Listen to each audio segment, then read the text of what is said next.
amados hermanos, que abramos nuestras Biblias en el Evangelio de San Juan, capítulo 9, versículos del 1 al 3.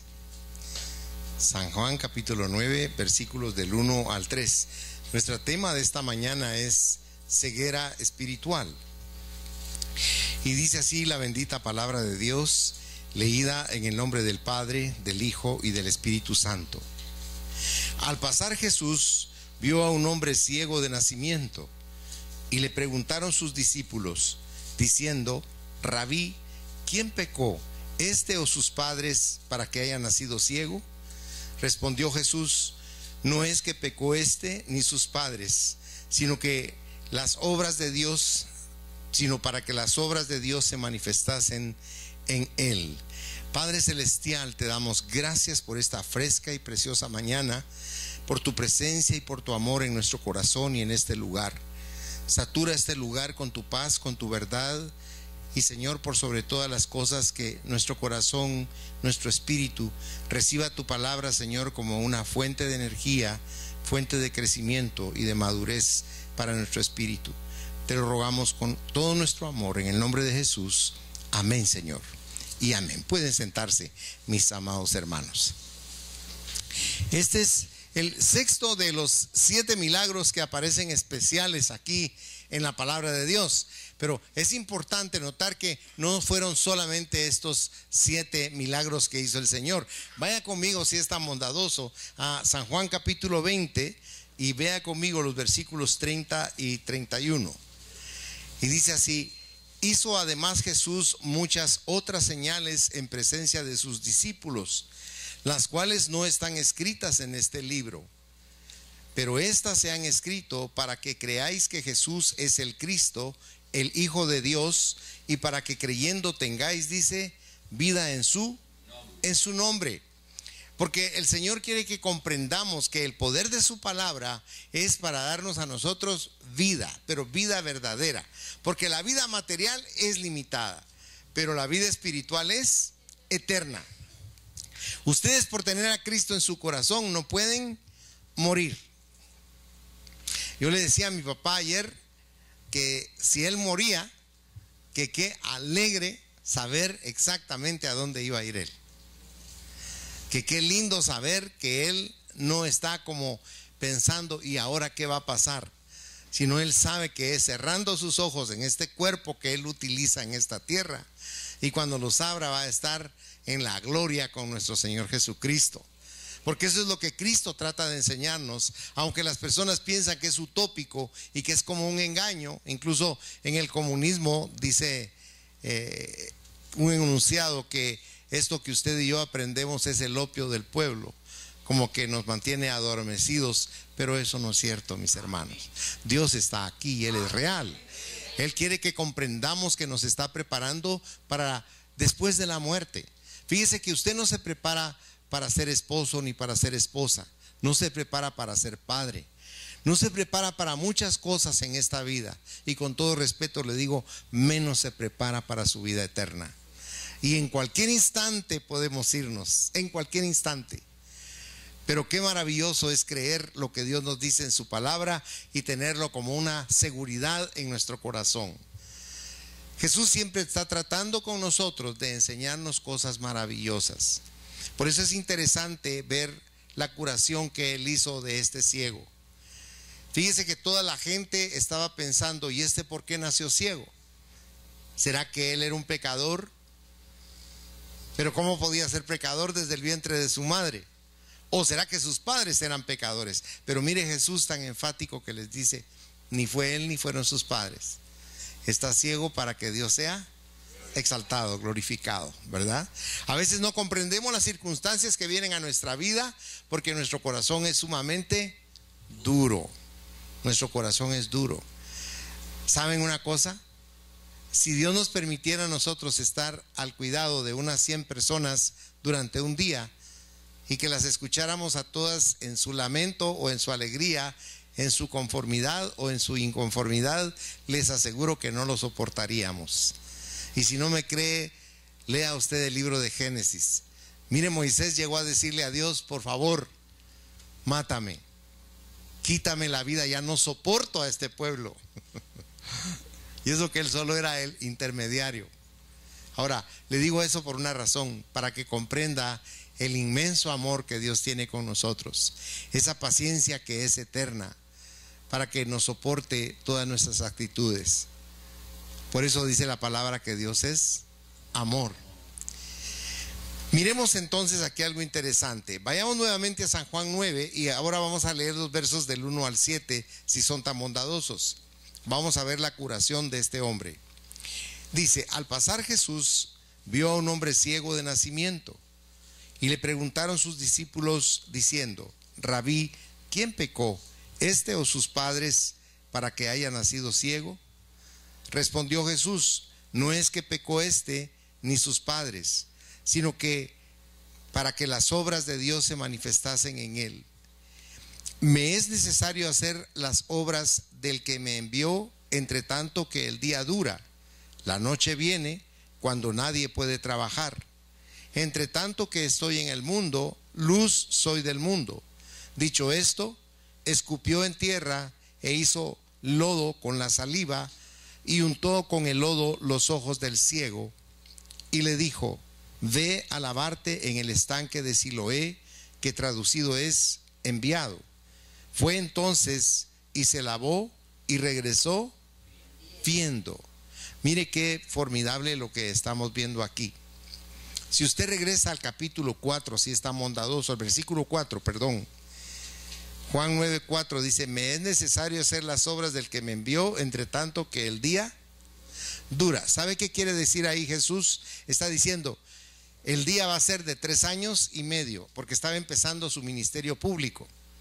Ese día iba a durar entonces 3 años y medio, pero luego lo iban a crucificar, iba a morir e iba a resucitar. Por eso él dice que mientras que él estaba aquí, él iba a ser una luz. Nosotros necesitamos esa luz, la luz que hace que se disipe toda esa oscuridad que está en nuestro interior. Este hombre ciego que estamos viendo aquí tiene todas las características del hombre pecador. En primer lugar, estaba ciego. Y usted dirá: sí, pero yo no soy ciego.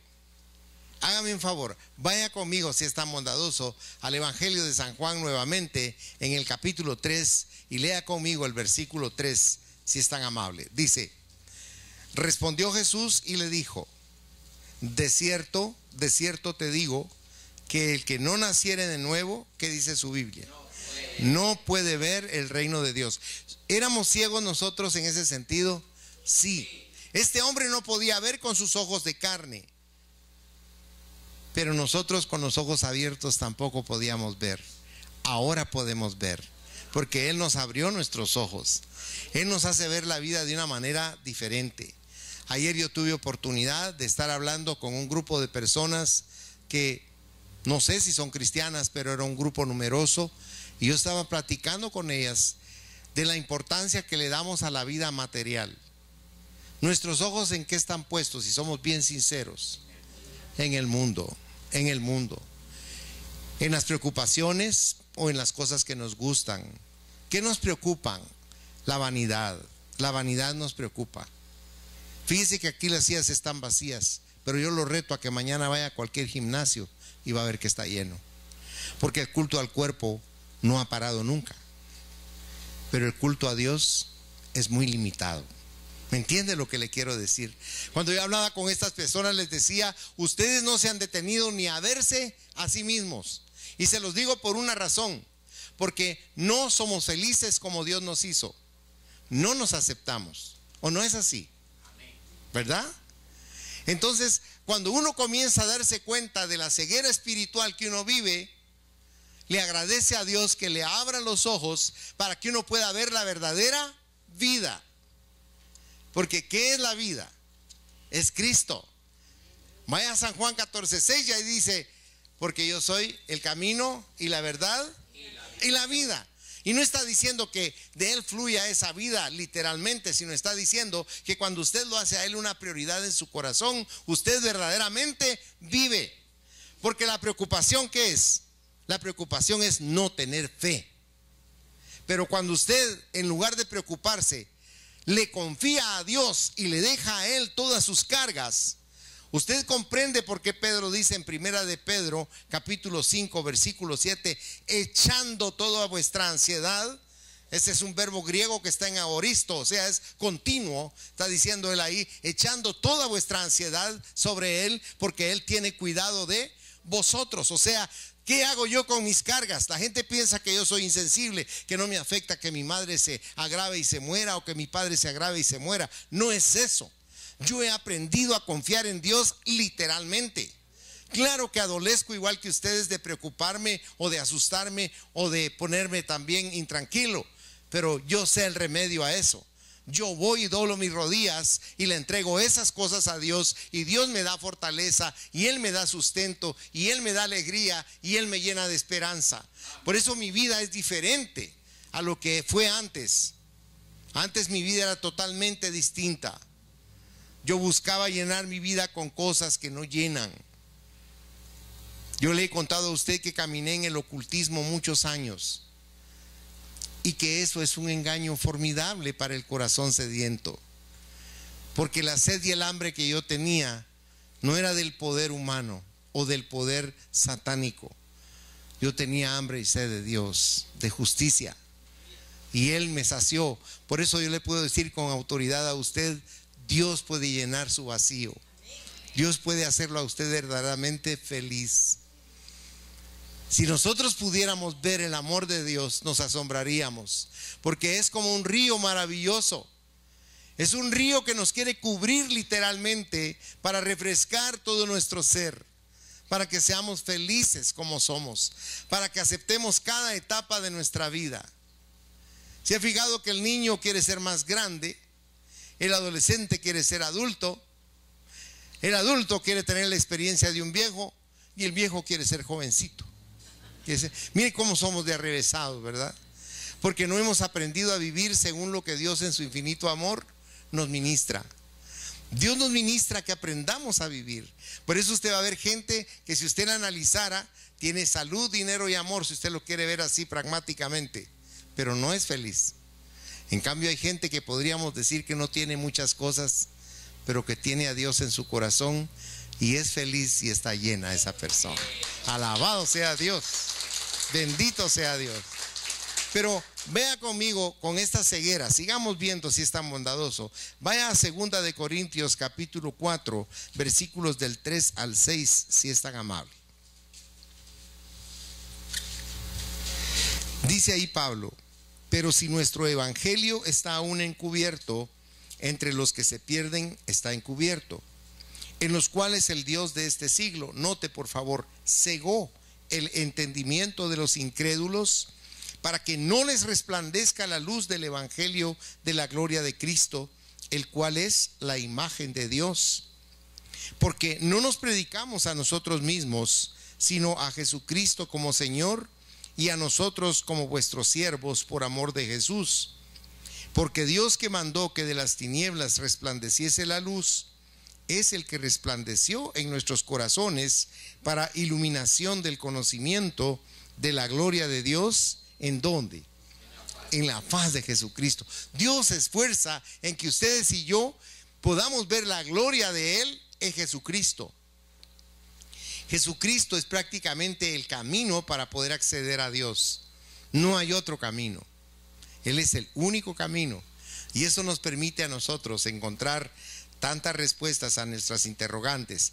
Efesios 4:18 dice, si usted lo ve conmigo ahí en su Biblia: teniendo el entendimiento entenebrecido, ajenos de la vida de Dios por la ignorancia que en ellos hay.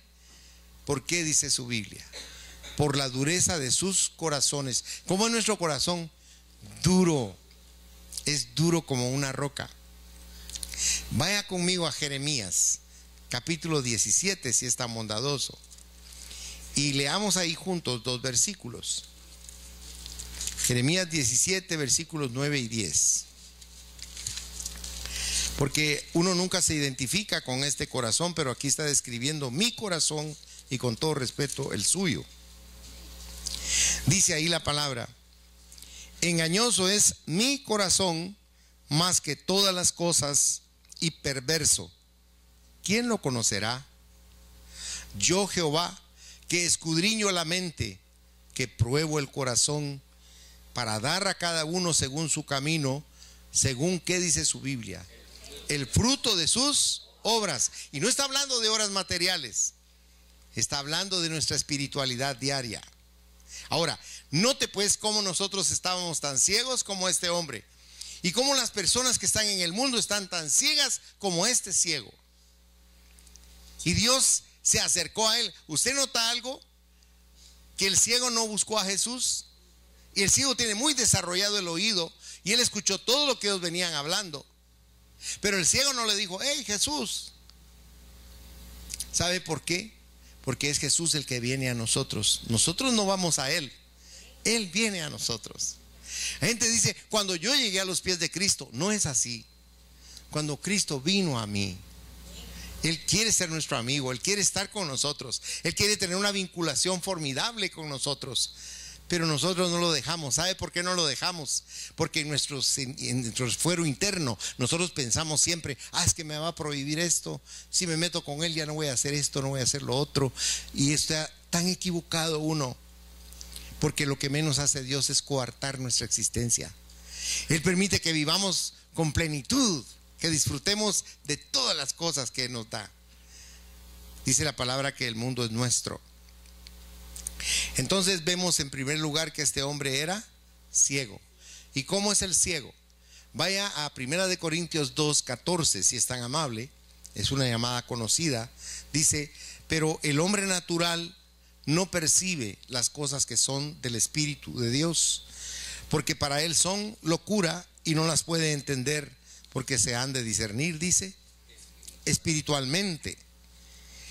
¿Y qué más tenía este hombre? Estaba mendigando. ¿Se fija que él estaba mendigando ahí? Él estaba pidiendo limosna para poder vivir, para poder subsistir. Tenía que hacer eso, porque el inconverso es pobre a la vista de Dios, aunque sea rico ante el mundo.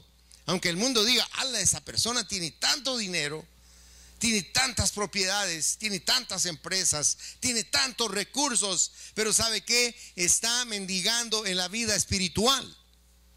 Usted tal vez no me lo cree, pero si usted fuera a Apocalipsis 3, si es tan bondadoso, ahí en su Biblia, Apocalipsis capítulo 3, verso 17, y le está hablando Dios a cada uno de nosotros y dice: porque tú dices: yo soy rico y me he enriquecido y de ninguna cosa tengo necesidad, y no sabes que tú eres un desventurado, miserable, pobre, ciego y desnudo.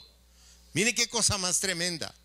Dios no está filosofando con nosotros. Dios está siendo honesto y transparente, mostrándonos la verdad de las cosas. Pero nosotros, como tenemos nuestro propio criterio, nuestro propio intelecto y nuestros propios intereses, nosotros decimos: sí, pero no es así. Yo tengo mi vida enmarcada en otra cosa. Porque esa arrogancia que tiene el ser humano siempre está tratando de hacer a un lado la voluntad de Dios, y no lo queremos obedecer, y es lo más nefasto que hacemos en contra de nuestra propia existencia. Pero aparte de que estaba mendigando, estaba impotente.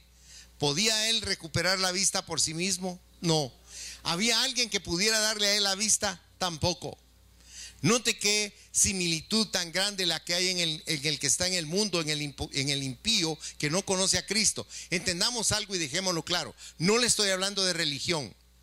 No le estoy diciendo: ay, el que no conoce a Cristo, el que no es evangélico. Sería un error craso si yo le dijera eso a usted, porque ninguna religión del mundo salva a ningún ser humano, hermanos. El único que salva se llama Jesucristo. Él es el único que salva. Y las personas que están afuera, las personas que son impías, las personas que están ciegas, que están mendigando, también no se pueden ayudar a sí mismas. Necesitan que se acerque a ellos ese Dios de amor, que nos ama con tanta intensidad, que nos bendice, que nos levanta, que nos prospera. Aquí nos muestra con este ciego cómo Jesús salva al pecador. En primer lugar, si usted nota, él se acercó por gracia a este hombre, porque es increíble que él podría haber pasado de largo. ¿Sabe por qué? Porque la religión judía era sumamente estricta y decía que si usted hacía alguna obra en el día de reposo, pues lo que merecía era la muerte. Pero Jesús no hizo caso de eso, porque también ese era un concepto religioso que él estaba tratando de quitar de su pueblo. Vea conmigo, si es tan amable, ahí en San Juan, en el capítulo 9, versículo 14. Dice: y era día de reposo cuando Jesús había hecho lodo y le había abierto los... Note pues cómo el Señor rompió con ese esquema religioso con el propósito de que esta persona fuera alcanzada por su amor y por su gracia, que era lo que él quería hacer con esta persona que estaba sufriendo. Ahora, ¿qué estaban haciendo sus discípulos? Discutiendo si este era pecador o los papás eran pecadores. Note cómo es el ser humano, que no entiende, no logra ver lo que Jesús estaba haciendo por este hombre y hace por todas las personas. Pero ¿qué hizo también Jesús? Irritó a este hombre. Disculpe, ¿alguna vez le ha entrado una basurita a usted en el ojo? ¿Verdad? Como es de molesto, por pequeña que sea, nuestro ojo se enrojece y llora porque el ojo está tratando con las lágrimas de evacuar esa molestia que tenemos, y por más que hagamos, esa molestia continúa en nuestro ojo. Y el Señor tomó, si usted se dio cuenta, la tierra, escupió en la tierra y fabricó lodo con ella. Y ese lodo lo tomó el Señor y se lo untó en los ojos, y le han de haber ardido los ojos a este hombre, le han de haber molestado eso, porque estaba ciego pero sentía. Y ese ardor, ese escozor que él sentía en los ojos, lo hizo también correr y llegar al lugar al que él estaba enviando. A mí me llama poderosamente la atención esto. Él no veía, por lo tanto, ¿se puede imaginar cómo hizo para llegar al estanque a lavarse su rostro, a lavarse sus ojos? Uno a veces solo lee la Biblia, pero no le pone la atención debida, ¿verdad? Para poder llegar a este lugar. Entonces este escozor prácticamente lo estimuló para irse a lavar. Ahora, ¿sabe una cosa? Eso mismo sucede con el hombre y la mujer pecadora. Todos los que hemos sido pecadores tenemos ese escozor cuando oímos la predicación de la palabra de Dios. Y usted dirá, ¿cómo va a ser eso? Vaya al libro de los Hechos, en el capítulo 2, si es tan amable. Hechos capítulo 2. Y ahí vamos a leer el versículo 37, si es tan amable. Dice: al oír esto, se compungieron de corazón y dijeron a Pedro y a los apóstoles: varones hermanos, ¿qué haremos? Es increíble qué hace el ser humano cuando está con sus pecados. ¿A dónde va usted cuando está con pecado? ¿Dónde le venden un limpiador que le pueda quitar esa carga que corroe sus entrañas y que es un peso que abruma su ser? No existe donde le vendan esa limpieza humanamente. Pero Jesucristo vino a la tierra y dice que si usted le confiesa su pecado, Él es fiel y justo para limpiarle ese pecado, y con su sangre lo limpia de toda maldad también. Mire, es tan completa la obra que el Señor hace todos los días y a cada instante sobre nosotros. Cuando usted logra entender lo que Pablo trata de decirle en Romanos capítulo 3, cuando él dice: por cuanto todos pecaron y están destituidos de la gloria de Dios. Sí, no hay un ser humano en toda la historia de la humanidad que no haya pecado, excepto nuestro Señor Jesucristo. Amén. ¿Se acuerdan que en Hebreos capítulo 4 dice la palabra que se acerque usted y yo con confianza al trono de la gracia? Porque Él es un sumo sacerdote que fue tentado en todo, pero sin pecado. Es maravilloso saber que alguien así está de su lado y que quiere bendecirlo, quiere sanarlo. A veces queremos sanarnos el cuerpo, pero lo que más necesita sanidad es nuestro corazón, es nuestra alma. Y deberíamos luchar por limpiar nuestra alma, que está saturada de ese dolor y ese sufrimiento. ¿Cómo curó el Señor a este varón? Con su poder. Vaya ahí en el libro de los Hechos, si está bondadoso, acompáñeme al capítulo 10, verso 38, si mal no recuerdo.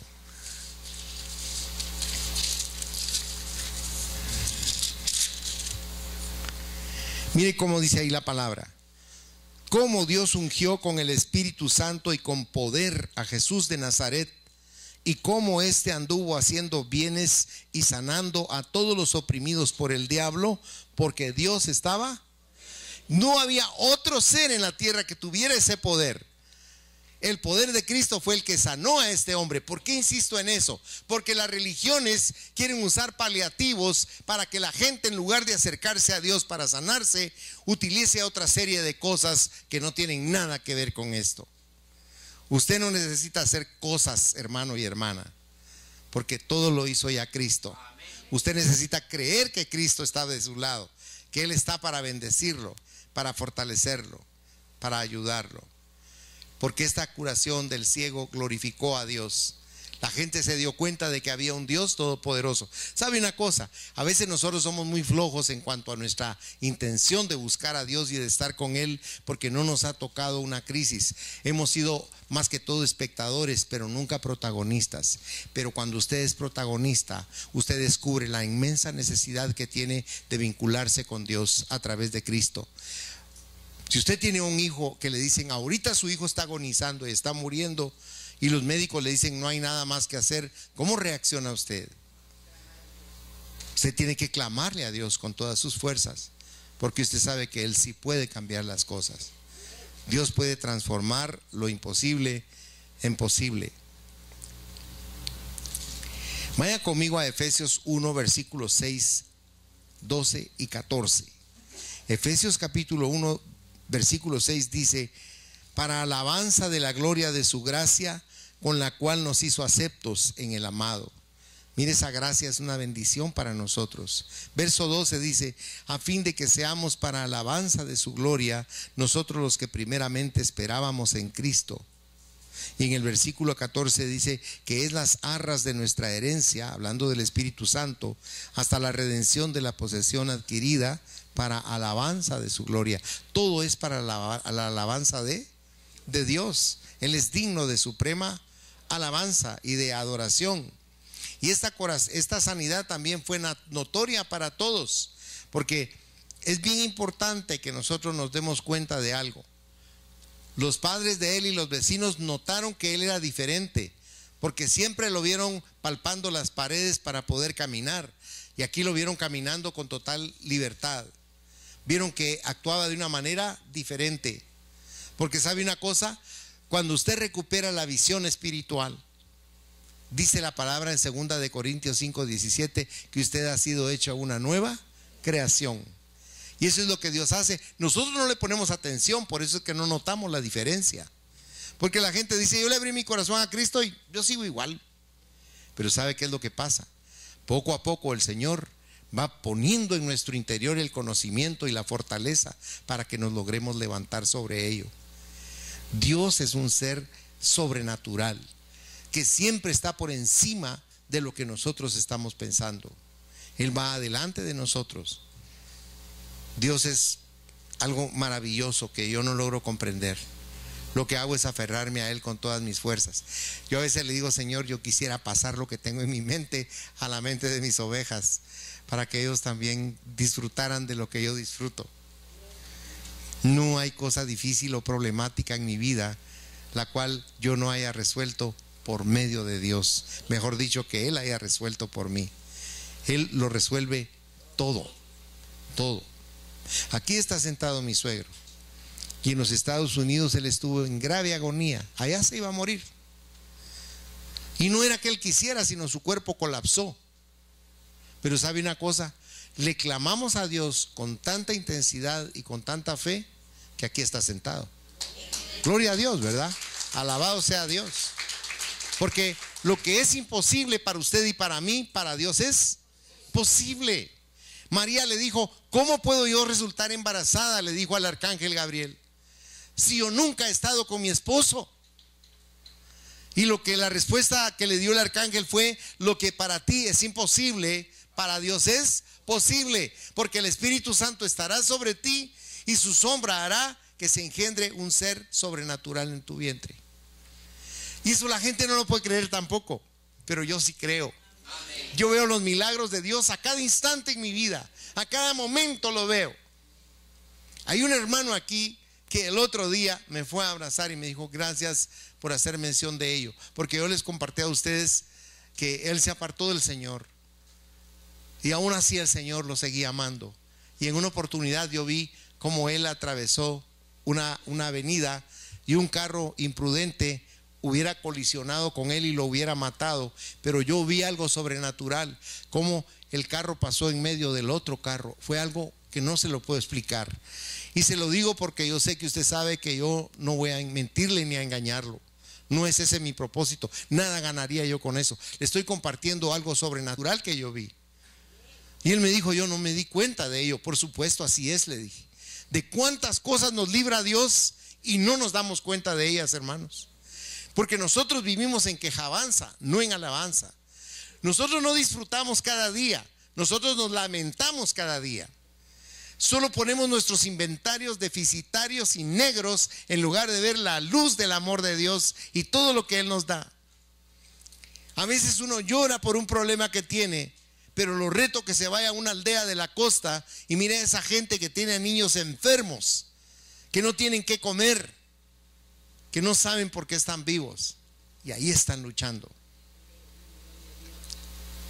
A veces Dios tiene que permitir pruebas en nuestra vida para que nosotros podamos comprender la necesidad que sentimos de Él, la necesidad que tenemos en nuestro espíritu de Él, porque nuestra alma y nuestro cuerpo es muy dura.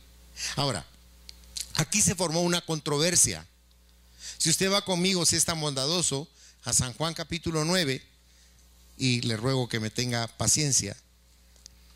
Dice del versículo 8 al 34: entonces los vecinos y los que antes le habían visto que era ciego decían: ¿no es este el que se sentaba y mendigaba? Algunos decían: él es, y otros: a él se parece. Él decía: yo soy. Y le dijeron: ¿cómo te fueron abiertos los ojos? Respondió él y dijo: aquel hombre que se llama Jesús hizo lodo, me untó los ojos y me dijo: ve al Siloé y lávate. Y fui y me lavé y recibí la vista. Entonces le dijeron: ¿dónde está él? Él dijo: no sé. Llevaron ante los fariseos al que había sido ciego, y era día de reposo cuando Jesús había hecho el lodo y le había abierto los ojos. Volvieron pues a preguntarle también los fariseos cómo había recibido la vista. Él les dijo: me puso lodo sobre los ojos y me lavé y veo. Entonces algunos de los fariseos decían: ese hombre no procede de Dios, porque no guarda el día de reposo. Otros decían: ¿cómo puede un hombre pecador hacer estas señales? Y había disensión entre ellos. Entonces volvieron a decirle al ciego: ¿qué dices tú del que te abrió los ojos? Y él dijo que es profeta. Pero los judíos no creían que él había sido ciego y que había recibido la vista, hasta que llamaron a los padres del que había recibido la vista y les preguntaron diciendo: ¿es este vuestro hijo el que vosotros decís que nació ciego? ¿Cómo pues ve ahora? Sus padres respondieron y le dijeron: sabemos que este es nuestro hijo y que nació ciego, pero cómo ve ahora no lo sabemos, o quién le haya abierto los ojos nosotros tampoco lo sabemos. ¿Edad tiene? Preguntadle a él. Él hablará por sí mismo. Esto dijeron sus padres porque tenían miedo de los judíos, por cuanto los judíos ya habían acordado que si alguno confesare que Jesús era el Mesías, fuera expulsado de la sinagoga. Por eso dijeron sus padres: edad tiene, preguntadle a él. Entonces volvieron a llamar al hombre que había sido ciego y le dijeron: da gloria a Dios, nosotros sabemos que ese hombre es pecador. Entonces él respondió y dijo: si es pecador, no lo sé. Una cosa sé, que habiendo yo sido ciego, ahora veo. Le volvieron a decir: ¿qué te hizo? ¿Cómo te abrió los ojos? Él les respondió: ya os lo he dicho y no habéis querido oír. ¿Por qué no queréis oír otra vez? ¿Queréis también vosotros haceros sus discípulos? Y le injuriaron y dijeron: tú eres su discípulo, pero nosotros discípulos de Moisés somos. Nosotros sabemos que Dios ha hablado a Moisés, pero respecto a ese no sabemos de dónde sea. Respondió el hombre y les dijo: pues esto es lo maravilloso, que vosotros no sepáis de dónde sea, y a mí me abrió los ojos. Y sabemos que Dios no oye a los pecadores, pero si alguno es temeroso de Dios y hace su voluntad, a ese oye. Desde el principio no se ha oído decir que alguno abriese los ojos a uno que nació ciego. Si éste no viniera de Dios, nada podría hacer.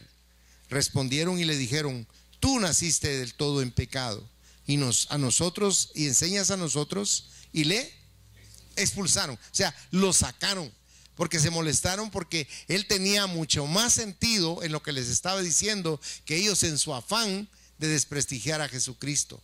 Estaban furiosos de que el Señor hubiera hecho lo que hizo, y sobre todo en el día de reposo, porque el día de reposo ellos incluso contaban los pasos y no podían excederse del número de pasos que tenían que caminar. Pero Jesús dijo que Él era Señor aún de el día sábado, porque Él es el creador. Por lo tanto, Él rompe con todas estas cosas que la religión trata de imponerle al hombre. Esa disensión se formó porque estas personas no querían que este varón reconociera que hay un Dios que nos ama, que hay un Dios al que le importamos. ¿Sabe una cosa? En el Evangelio de San Juan hay un milagro que Él hizo. Había una gran fiesta en Jerusalén y el Señor llegó a Jerusalén.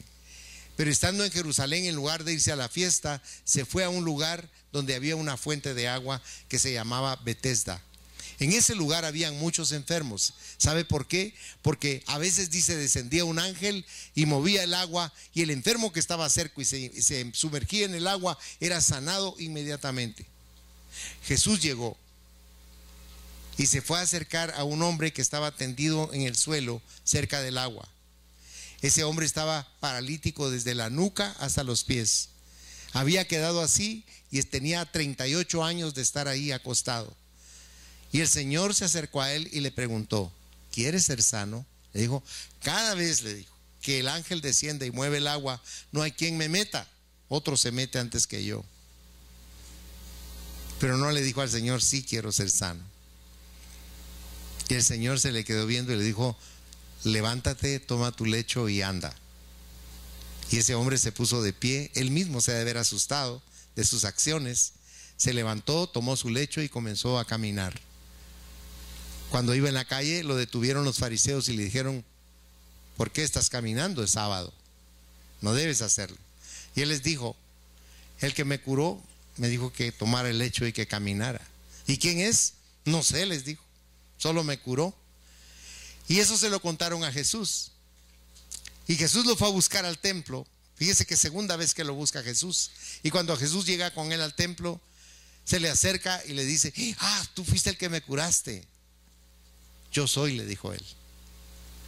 Mira, ya no peques más, le dijo. Fíjese cómo Dios nos conoce. Ya no peques más, le dijo. No sea que te venga algo peor. Piense por un momento, si usted no se pudiera espantar ni una mosca de su rostro y que lo estuviera perturbando, ¿qué haría usted? 38 años postrado de esa manera, que lo tuvieran que limpiar para todo, que lo tuvieran que llevar y traer. Y Jesús le dice: no sea que te venga algo peor. Estaba Jesús hablándole al corazón de ese hombre, porque ese hombre era una persona ingrata. Porque en cuanto dejó de hablar con Jesús, ¿sabe qué hizo este hombre? Corrió a decirles a los fariseos: ya lo encontré, agárrenlo, está en tal parte. Mire, lo acababa de curar, hermanos. Pero ¿sabe qué? Esa es una figura de la actitud nuestra. Dios nos hace milagro tras milagro y nosotros no tenemos gratitud hacia Él. Perdón si se lo digo así, no es por ofenderlo, es para que abramos nuestros ojos y reconozcamos que no tenemos gratitud para con Dios. Es increíble ver cómo el ser humano reacciona con Dios. ¿Sabe por qué? Porque no ve que venga de Dios un golpe tremendo, ¡boom!, que lo corrija de esa forma. Pero sin embargo, Dios tiene sistemas para corregirnos. En el libro de los Hebreos, en el capítulo 12, dice claramente que Dios azota y disciplina a todo aquel que toma por hijo. Porque dice él que si no nos disciplina, entonces no somos sus hijos. Nos califica de bastardos. Ahora, mire qué tremendo lo que vemos nosotros de la enseñanza de lo que es confiar y obedecer a Dios. Vaya conmigo al Salmo 119 si es tan amable. Es el salmo más largo de la Biblia. Salmo 119, versículos del 97 al 104. Lea conmigo, por favor. Dice: oh, cuánto amo tu ley. Todo el día es ella mi meditación. Me has hecho más sabio que mis enemigos con tus mandamientos, porque siempre están conmigo. Más que todos mis enseñadores he entendido, porque tus testimonios son mi meditación. Más que los viejos he entendido, porque he guardado tus mandamientos. De todo mal camino contuve mis pies para guardar tu palabra. No me apartaré de tus juicios, porque tú me enseñaste. Cuán dulces son a mi paladar tus palabras, más que la miel a mi boca.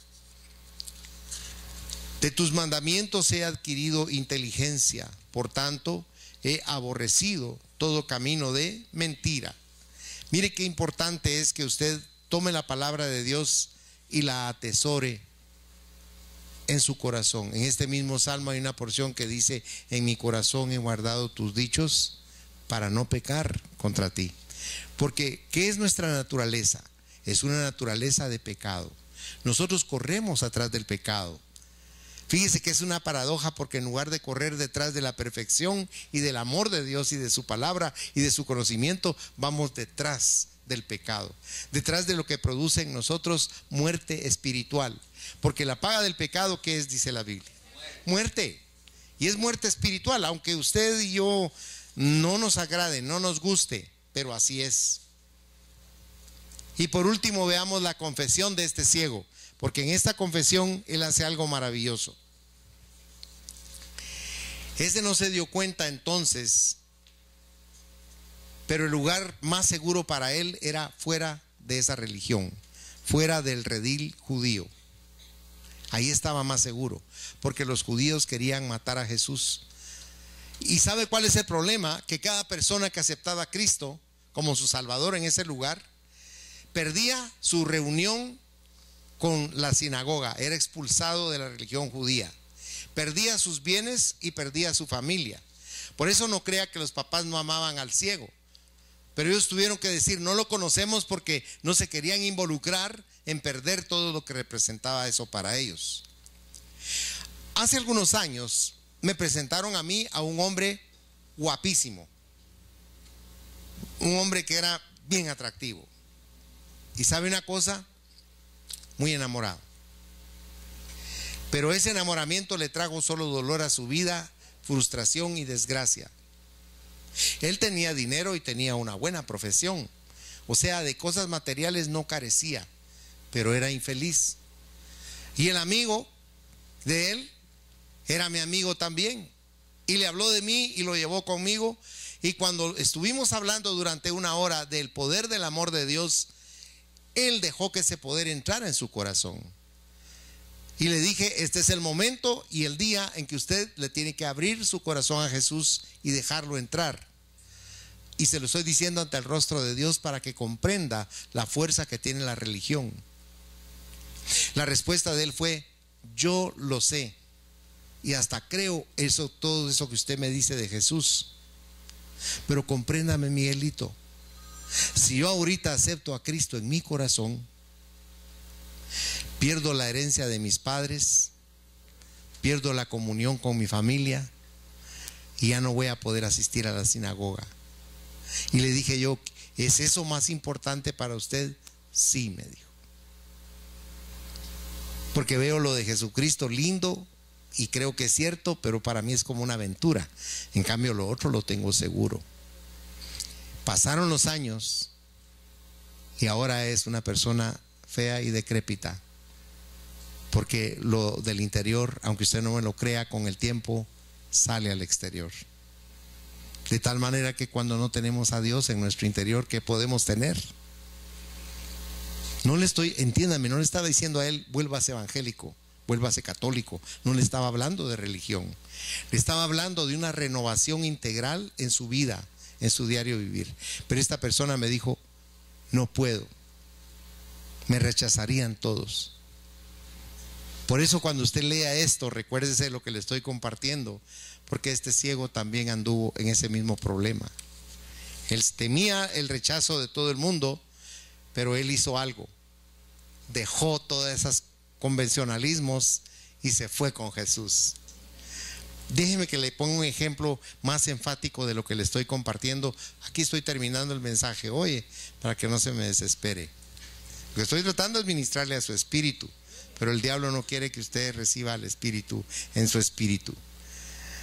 Usted también no me lo crea, pero aquí hay una guerra, fíjese, una guerra terrible. Satanás y sus demonios están furiosos de que usted escuche la palabra de Dios, de que usted descubra realmente quién es y de la necesidad que usted tiene en su espíritu.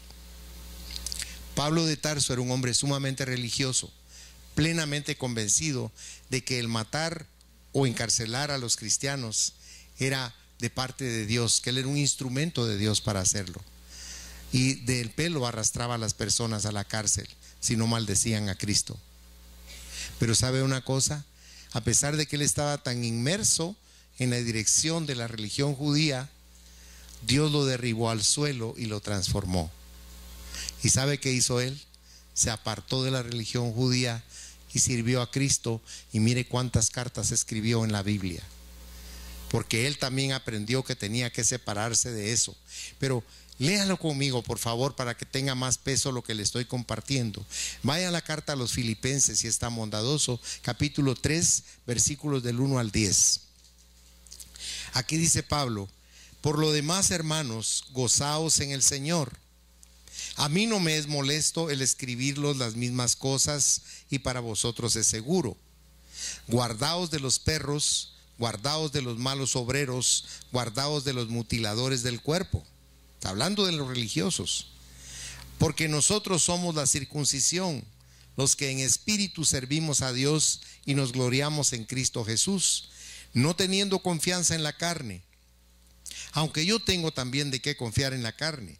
Si alguno piensa que tiene de qué confiar en la carne, yo más. Circuncidado al 8º día, del linaje de Israel, de la tribu de Benjamín, hebreo de hebreos, en cuanto a la ley, fariseo, en cuanto a celo, perseguidor de la iglesia, en cuanto a la justicia que es en la ley, irreprensible. Pero cuantas cosas eran para mi ganancia, las he estimado como pérdida por amor de Cristo. Y ciertamente aún estimo todas las cosas como pérdida por la excelencia del conocimiento de Cristo Jesús, mi Señor, por amor del cual lo he perdido todo y lo tengo por basura para ganar a Cristo y ser hallado en Él, no teniendo mi propia justicia, que es por la ley, sino la que es por la fe de Cristo, la justicia que es de Dios por la fe, a fin de conocerle y el poder de su resurrección y la participación de sus padecimientos, llegando a ser semejante a él en su... Bueno, mire, ese era el deseo de ese hombre súper religioso. Mire cómo Dios cambió totalmente su dirección de vida. Dios a veces quisiera que nosotros tuviéramos una reacción similar y que nos tiráramos a la relación con Cristo como cuando usted está frente a una piscina y así entacuchado se tirara con todo y ropa. Pero sabe, a veces nosotros no metemos ni la punta del pie, el dedo metemos así, ay, qué rica está el agua, y nos apartamos de ahí. Así es nuestro cristianismo. Somos cristianos superficiales, somos cristianos cosméticos. Realmente en nuestro interior, y usted sabe que le estoy diciendo la verdad, no se va a enojar conmigo, pero realmente en nuestro interior Cristo no es una prioridad. Dios no es lo primero en nuestra vida. Dios no ha logrado tomar el lugar que Él quisiera en nuestro corazón. No se ofenda conmigo, por favor. Si Dios le está hablando por medio de mi boca esta mañana y me está hablando a mí, es porque Él quiere reinar en mi corazón y en el de ustedes. Porque Él sabe que es lo que más nos conviene, que es lo más beneficioso para nosotros y para nuestras familias. Porque el día de dolor va a llegar a nuestras vidas. El día de la crisis, enfermedad o muerte va a llegar a nuestras vidas, y hasta entonces, desgraciadamente, vamos a valorar lo que Él nos está diciendo en su palabra, que Él debería ser lo primero en nosotros. Mire, si a usted lo invitan el día domingo a cualquier evento, usted va y no le preocupa no venir a la iglesia. Entiéndame, no le estoy diciendo que es obligación venir a la iglesia, le estoy hablando de lo que hay en su corazón. ¿Faltar a la iglesia para usted? ¿Qué? Tantos domingos que hay, tantas iglesias. Pero si a usted le invitaron a un asunto social, usted no falta. ¿Por qué? Hágase la pregunta en su corazón. Usted deja de venir a su iglesia y no le importa. Entienda que le estoy diciendo no como pastor, sino igual que usted, porque yo también he cometido ese pecado y he pecado contra el cielo y contra Dios. Porque el venir a la iglesia no es una necesidad. ¿Me entiende lo que le quiero decir? Para usted no es una necesidad venir a la iglesia. Usted no tiene a Dios reinando realmente en su interior. Dios no domina ni gobierna nuestras intenciones ni nuestros pensamientos. Por favor, esta mañana piense lo que le estoy diciendo. Si quiere enojarse conmigo, pues enójese. Pero no se lo estoy diciendo por ofenderlo. Se lo estoy diciendo porque usted tiene que despertar y abrir sus ojos. Usted está viviendo un sueño. ¿Sabe cómo está viviendo usted? Como Matrix. Y el diablo, cuando lo despierte, usted se va a asustar y le va a doler. Porque Dios nos ha estado despertando desde hace más de 2000 años y no queremos despertar, hermanos. Queremos seguir adormecidos en este sistema de vida que el mundo nos ofrece. Y eso no es todo. El mundo es carente de todo lo bueno que pueda haber para usted. El mundo lo está exprimiendo a usted como un limón, y cuando usted no tenga nada que dar, lo va a echar al bote de la basura. Dios lo está levantando a usted con toda su ternura y con todo su amor, y lo está sacando de ese hoyo profundo y cenagoso en el que usted se mueve, porque quiere poner sus pies sobre la roca, sobre Cristo. Dios no está permitiendo que usted caiga hasta donde debe caer, porque es misericordioso. Y Él nos jala aún en su misericordia de donde queremos ir. Porque como un imán nos atrae el mal a nosotros. Mire, este hombre ciego no podía ver nada. Pero sin embargo, cuando logró ver, se entregó a Jesús. Se entregó con todas sus fuerzas a Jesús. Quiero mostrarle algo especial de lo que estábamos viendo. En una de las partes que leímos del capítulo 9, vaya al capítulo 9, versículos del 35 al 41, por favor. San Juan 9, del 35 al 41. Le pido al Espíritu Santo que le redarguya su corazón, y si le arde, qué bueno, y si le duele, mejor. Aleluya. Yo sé que no está contento conmigo, pero no me importa. No me importa, porque yo soy su pastor. Yo soy una atalaya. ¿Sabe qué? Si yo no le hablo a usted como le hablo, un día voy a estar frente a Jesucristo y me va a decir: hipócrita y farsante, ¿por qué no les hablaste la verdad, sino que solo les dijiste lo que querían oír? ¿Y sabe qué va a hacer conmigo? De cabeza me va a echar al infierno. Y yo no quiero ir al infierno. Yo quiero hacer la voluntad de mi Padre. A Él quiero agradar. Alabado sea su nombre. Bendito sea el Dios eterno. Dice aquí la palabra en Juan 9, del 35 al 41. Oyó Jesús que le habían expulsado. ¿Y qué dice su Biblia? Lo volvió a ir a buscar. Mire, cuando estaba en crisis, y hallándole, le dijo: ¿crees tú en el Hijo de Dios? Respondió él y dijo: ¿quién es, Señor, para que crea en él? Le dijo Jesús: pues le has visto, y el que habla contigo, él es. Y él dijo: creo, Señor. Y le adoró. Dijo Jesús: para juicio he venido yo a este mundo, para que los que no ven, vean, y los que ven, sean cegados. Entonces algunos de los fariseos que estaban con él, al oír esto, le dijeron: ¿acaso nosotros somos también ciegos? Jesús le respondió: si fuerais ciegos, no tendríais pecado. Mas ahora, porque decís vemos, vuestro pecado, dice, permanece. Mire qué tremendo es esto. Dios no es juguete, hermanos. Él es Dios. Este hombre fue hablando de Cristo y conociéndolo. Lo primero que dijo la primera vez fue un hombre llamado Jesús. La segunda vez dijo un profeta. La tercera vez él dijo que era un varón de Dios. Y la cuarta vez el Hijo de Dios, y lo adoró. Cuánto quisiera el Señor que así hiciéramos nosotros. Afirma en Proverbios 4, el versículo 18. Te lo voy a leer ahora.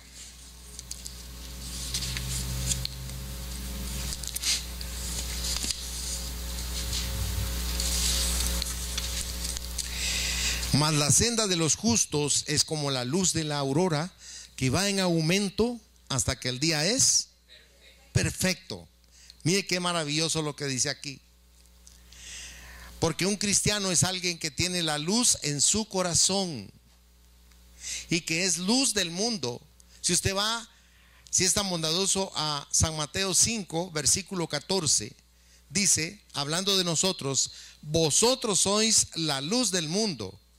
Una ciudad asentada sobre un monte, dice, no se puede esconder. Él quiere que andemos en luz. Y en la primera carta de Juan, capítulo 1, versículo 7, dice: pero si andamos en luz, como Él está en luz, tenemos comunión unos con otros, y la sangre de Jesucristo, su Hijo, nos limpia de todo pecado.